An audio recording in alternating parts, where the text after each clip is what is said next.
చూస్తుంటే వీళ్ళే ఉన్నారేమో అనిపిస్తుంది.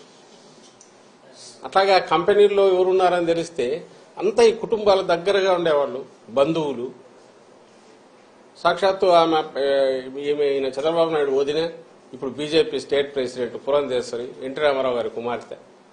ఆమె కొడుకు ఒక కంపెనీలో ఉన్నాడు. ఆమె వియ్యంకుడు ఆ కంపెనీలోనే పార్ట్నర్ అనుకున్నారు. వాళ్ళు ప్రమోట్ చేసిన కంపెనీనే తర్వాత డివైడ్ అయ్యింది. ఒక్కొక్కరు ఒక యాక్టివిటీ చూసుకుంటున్నారు. బయటకు వచ్చి మేము అటాక్ చేసి వీడు సంజయ్ శివాల వాళ్ళు, టీడీపీ వాళ్ళు, అట్లాంటి వాళ్ళు ఉల్టా ముందే అందుకొని హడావుడిగా రాత్రి నుంచి పొద్దున్న నుంచి ఉదరగొడుతున్నారు. ఇప్పుడు ఇది కాదు, ప్రతి దాంట్లోనూ వాళ్ళు అలాగే చేస్తున్నారు. ఫస్ట్ నుంచి ఇప్పటి వరకు ఇది మళ్ళీ ఎన్నికలకు పోతున్న సమయంలో దీన్ని తీసుకొచ్చేసి మా మీద బండ వేస్తే మేము ఇది చేయాలి. ఇది ఖచ్చితంగా మేము అనుమానించేది. ఇది ఒక పెద్ద రిలీఫ్ దొరకడం అనేది అదే గన ఊహించలేకపోతున్నాం. అది గన తప్పించుకొని బయటకు వచ్చింటే ఇది ఖచ్చితంగా టీడీపీకి సంబంధించిన నాయకుల రోల్ ఉందని గట్టిగా అనుమానిస్తున్నాం. మామూలుగా అయితే రిలీఫ్ ఫీల్ అయ్యేవాళ్ళం. అయితే వాళ్ళ ఉలికిపాటు చూస్తుంటే, వాళ్ళు దాన్ని తెచ్చి మా మీద వేయాలని చూస్తుంటే, ప్రభుత్వం మీద వేయాలని చూస్తుంటే, వైఎస్ఆర్ కాంగ్రెస్ పార్టీ మీద నింద వేయాలని చూస్తుంటే ఇప్పుడు అనిపిస్తుంది వీళ్ళు తప్పించుకోవడానికే మా మీద నింద వేస్తున్నారని. దీని వెనక ఖచ్చితంగా చంద్రబాబు నాయుడు, ఆయన కొడుకు, ఆయన వదిన పురంధేశ్వరి, వాళ్లకు సంబంధించిన వాళ్ళు, ఆ గ్యాంగ్ ఎవరో ఉన్నారనేది గట్టిగా అనుమానిస్తున్నాం. ఆ మేరకు కన్సర్న్డ్ ఏజెన్సీస్ కూడా మేము పిటిషన్లు పెడుతున్నాం. ఐ థింక్ సిబిఐ యాంగిల్లో కూడా చూడాలని మేము భావిస్తున్నాం. సార్ అంటే ఈ రోజు డ్రగ్ కేసు టెస్ట్ కేసు చూస్తా ఉంటే టీడీపీ వాళ్ళతో లింక్ అప్ అయిన ఫోటోలన్నీ కూడా బయటకు వచ్చినాయి. మొన్నేమో పవన్ కళ్యాణ్ ఆంధ్రప్రదేశ్ ని డ్రగ్ క్యాపిటల్ గా మార్చేసిన ఆయన వీళ్ళు గ్రౌండ్ ప్రిపేర్ చేసుకుంటున్నారు. మీరు గమనిస్తే డ్రగ్ రిలేటెడ్ గంజాయి మన స్టేట్ లో అంటే గంజాయి మెయిన్, దాని మీదనే ఉండేవాళ్ళు. ఇంతకుముందు టోకెన్ గా ఎప్పుడన్నా జరిగేవి, నామకా వస్తే దాడులు జరుగుతుండేవి, తగలబెట్టేవాళ్ళు. మీరు గమనిస్తే ఉమ్మడి స్టేట్ లో అట్లాగే ఉండేది. అలా ఇంకా టీడీపీ హయాంలో అయితే అది మామూలు మన పంట మాదిరి పండించినారు. అప్పట్లో టీడీపీ నాయకులే ఒకరి మీద ఒకరు అలిగేషన్స్ కూడా చేసుకున్నారు. ఉత్తరాంధ్రలో వాళ్ళ కన్సర్న్లోనే జరుగుతుంది. 100 కోట్లు సంపాదిస్తున్నారు, 1000 కోట్లు సంపాదిస్తున్నారని చూస్తున్నట్టు చంద్రబాబు నాయుడు కూడా వదిలేస్తున్నారు. ఈ మా గవర్నమెంట్ వచ్చాక, జగన్మోహన్ రెడ్డి గారి గవర్నమెంట్ వచ్చాకనే నాట్ ఓన్లీ ఆ సాగును ధ్వంసం చేయడమే కాకుండా ప్రత్యామ్నాయ జీవనోపాధి కూడా కల్పించి అట్రాక్టివ్, ఆకర్షణీయమైంది. ఎందుకంటే దాంట్లో వచ్చే తక్కువ కష్టానికి ఎక్కువ ఫలితం వస్తుంది కాబట్టి దానికే అలవాటు పడి ఇంకా వేరే వైపు చూడని అటు ఆ ప్రాంతం ప్రజలందరికీ కూడా, అదిలో సరిహద్దు ప్రాంతంలో ఉండే వాళ్ళందరికీ ప్రత్యామ్నాయ పంటలు చూపించింది మా ప్రభుత్వం. దానికోసం సెంట్రల్ గవర్నమెంట్ కూడా, హోమ్ డిపార్ట్మెంట్ కూడా ప్రైజ్ చేసింది. ఏపీ నెంబర్ 1 నిలబడింది. ఏది ఈ ఆపరేషన్ పరివర్తన అని, ఆపరేషన్ నవోదయం అని. ఎవరైతే ఈ సాగు మీద డిపెండ్ అయిన ప్రజలు కానీ, బార్డర్ వీళ్లు కానీ దానికి అలవాటు పడిన వాళ్ళను దాని నుంచి మళ్లించడంలో ఏపీ నెంబర్ 1 అనేది నిలబడింది. దానికోసం ఎస్సీబీ అదే పని మీద ఉంది. ఎస్సీబీ పెట్టిన తర్వాత 11,000, 12,000 ఎకరాల్లో సాగును ధ్వంసం చేశారు. అంతటితో మళ్లీ వాళ్ళు దాని వైపు పోకుండా different crops, alternative crops, remunerative crops ను అక్కడ ప్రమోట్ చేసి వాళ్లకు జీవనోపాధి కల్పించి అది కన్సిస్టెంట్ గా నడుస్తుంది. ఉక్కుపాదం అంటే రియల్ సెన్స్ లో మోపడమే కాకుండా ఆ ప్రజలు మళ్లీ సర్వైవ్ అయి బాగా ఎదగడానికి అవసరమైన ఏర్పాట్లు కూడా చేసింది ఈ ప్రభుత్వం. అలాగే ఈ కంపెనీ ఏది చెప్తున్నారో ఆ కంపెనీ తప్పుడు పనులు చేస్తే యాక్షన్ తీసుకుంది ఈ ప్రభుత్వం, మా జగన్మోహన్ రెడ్డి గారి ప్రభుత్వం, వైఎస్ఆర్సీపీ ప్రభుత్వం. ఇప్పుడు ఇంపోర్ట్ చేసుకున్నారు, డ్రగ్ ఇంపోర్ట్ చేసుకున్నారు, డ్రగ్స్ దొరికి ఆయన కంటైనర్కి సంబంధించిన కంపెనీ.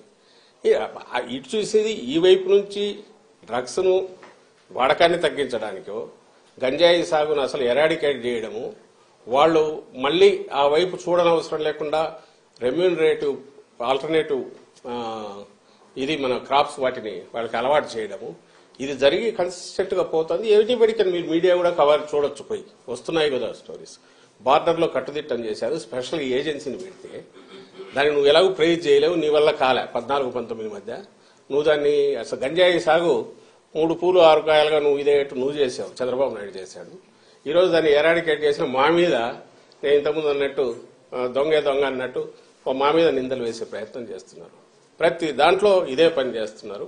ఈ రోజు ఎన్నికల సమయంలో కూడా మాట్లాడడానికి ఏం లేక, చెప్పడానికి 1,00,000 ఉంటాయి. ఎన్నికలు వస్తే మేమేం చేస్తామో మీరేం చేయలేదు చెప్పాలా, లేదా మేము గతంలో ఏం చేశామో వాళ్ళు చెప్పాలా, లేదా రేపు దాని మీద ఆధారపడి రేపు ఇది చేస్తామని చెప్పుకోవాలి.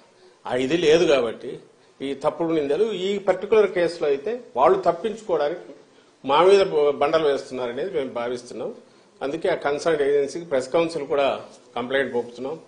ఈనాడు, ఆంధ్రజ్యోతి వాళ్ళ తప్పుడు రాతలు, ఆ ఛానల్స్ వాటన్నిటి మీద కూడా లెటర్సీ అయితే ఇది కన్సిస్టెంట్ గా ఈ తప్పుడు ప్రచారం అబద్దాలు రిపీటెడ్ గా మాట్లాడడం అనేది టీడీపీకి అలవాటైంది. రాష్ట్ర ప్రజలు గమనించాలి. లోకేష్ కూడా ట్వీట్ చేశారు సార్ మార్నింగ్, బ్రెజిల్లో అవినీతి జరుగుతుంది, దానికి వైసీపీ ముఖ్య నేత కుటుంబ సభ్యుల ప్రమేయం ఉందనే విషయం నేను గతంలోనే చెప్పాను, ఇప్పుడు రుజువు అయిందని ఒక ట్వీట్ కూడా చేశారు. వీడియో కూడా ట్వీట్ చేశారు. ఎల్లో మీడియా చౌకబారు ఏదన్నా థర్డ్ రేట్ కూడా కలగ అంతకంటే హీనమైన స్థాయి ఎవడన్నా ఉన్నాడంటే అతనే లోకేష్ అనుకుంటా. లేకపోతే దేనికి ట్వీట్ చేస్తున్నాడో తెలియదు, అసలు ఎందుకు చేస్తున్నాడో తెలియదు.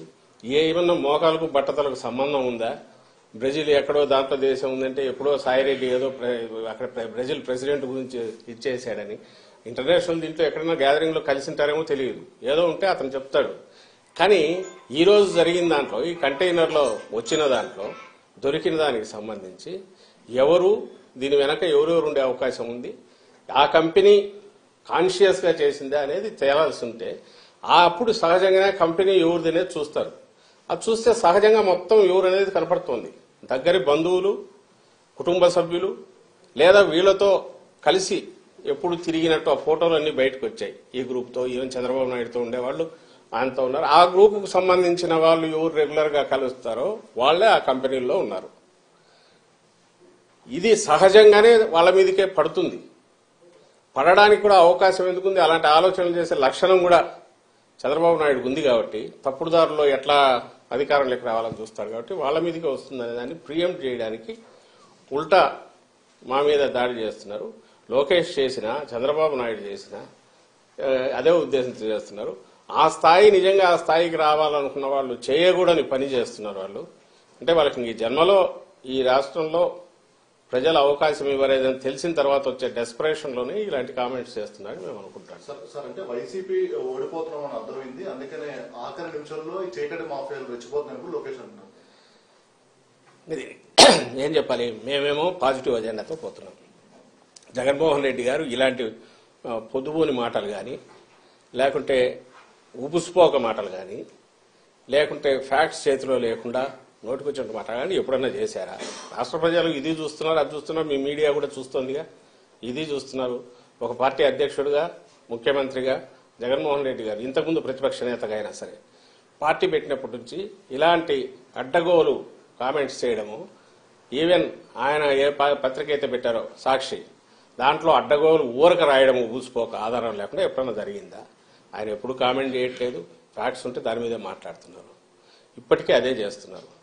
వీళ్ళు ఎప్పుడూ కూడా తండ్రి కొడుకులు, వాళ్ళ టీం కింద ఎవడో కార్యకర్తలు కాదు, వీళ్ళే ముందుండి అబద్దాలను వండడము, ట్విట్టర్ ప్లాట్ఫామ్ గానో ఇంకో దాంట్లోనో ఇంటర్నెట్లోనో రోజు ఊకదంపుడు, మరుసటి రోజు అబద్దం అని వెళ్ళాక చేతులు దులుపుకొని దాన్ని పట్టించుకోకుండా వాడడం.